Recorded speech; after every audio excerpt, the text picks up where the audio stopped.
अस्सलाम वालेकुम स्टूडेंट्स, उम्मीद है आप सब खैरियत से होंगे। आज हमें एक नया टॉपिक पढ़ना है अपनी उर्दू कवायद और इंशा की बुक में, वो है अल्फाज मुतरादिफ।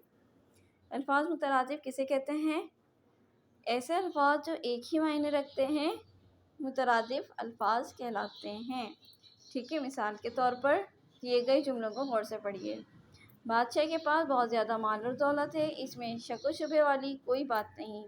हमें गरीब और मुफलिस लोगों की मदद करनी चाहिए।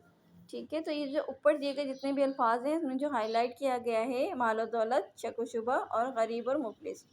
ठीक है, तो इन दोनों के ही माल हो या दौलत, दोनों के सेम मीनिंग है, एक ही मायने हैं।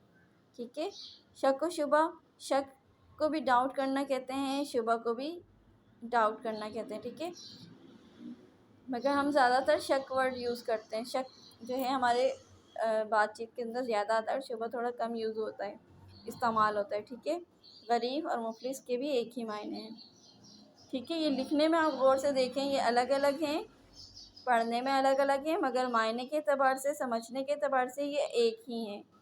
ठीक है, इसलिए इनको मुतरादिफ अल्फाज कहा जाता है।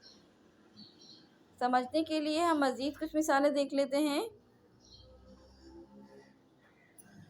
अल्फाज मुतरादिफ की। नामुकम्मल, अधूरा, आरज़ू, तमन्ना, चाबी, कुंजी, क़ुव्वत, ताकत, पहाड़ को, हिकमत, दानाई, क़ल्ब, दिल, दास्तान, कहानी, शौहर, ख़ावंद, फ़ेल, काम, साल, बरस, कुदरत और ताकत।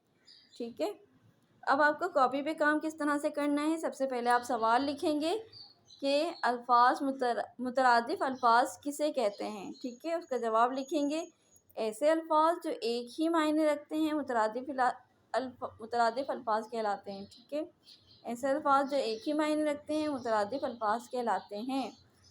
मसलन या मिसाल के तौर पर आप दो मिसालें शुरू की तहरीर कर दीजिएगा।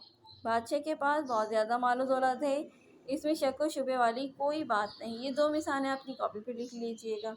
इसके बाद पेज नंबर 35 है, 35। ठीक है, सफ़ा नंबर 35 पर आपके पास दो कॉलम मौजूद हैं। एक कॉलम में अल्फाज लिखे हुए हैं और दूसरे में मुतरादिफ। तो आपको क्या करना है कि अल्फाज को दुरुस्त मुतरादिफ से मिलाना है। ये काम आप अपनी कॉपी पर भी करेंगे। चमन, चमन का मतलब क्या होता है? गुलशन। कहानी, दास्तान। सफ़, कतार, जिसे कहते हैं ना कि एक ही कतार में खड़े हो जाएं, एक ही सफ़ में खड़े हो जाएं या सफ़ें बनाएं। ठीक है, तो इसका मतलब होता है कतारें बनाएं।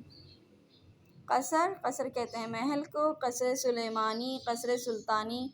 तो इस तरह के अल्फाज आपको कहानियों में सुनने को मिलते हैं या मज़ीद आगे क्लासेस में आपको ऐसे अल्फाज मिलेंगे। तो कसर का मतलब आज से ही आप समझ जाइए कि कसर का मतलब होता है महल। ठीक है, ज़िद करना, इसरार करना। जैसे हम इसको किस तरह से अपने अल्फाज में यूज़ करते हैं, सुनने में आते हैं हमारे कि ज़िद। मरियम ने अम्मी से आइसक्रीम खाने की ज़िद की।